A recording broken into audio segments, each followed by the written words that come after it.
बेचता। पैसा तोर बा देवर साला चढ़ी बेचता। सुननी की माल बॉडी बॉडी बेचता। साला होली में देवर मोरा चढ़ी बेचता। पैसा तोर बा देवर साला चढ़ी बेचता।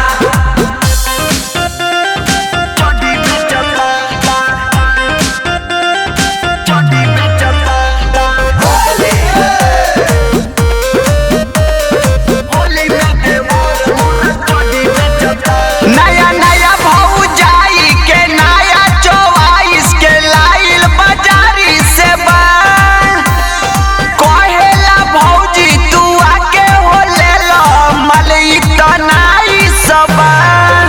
ई फगुनामा महीनामा छूट भइल हम सगरी हो माल भौजी लूट गइल। सुनतानी हम गोटी गोटी बेचता।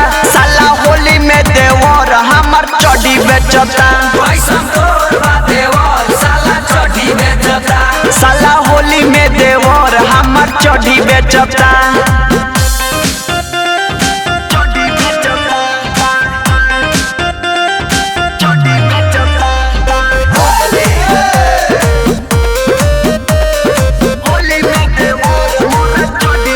मंटू मारो सल से मंगाई पारो सल से इसे करावता। मुन्ना मवाली के काम बाटे जाली के गावे घुमावता।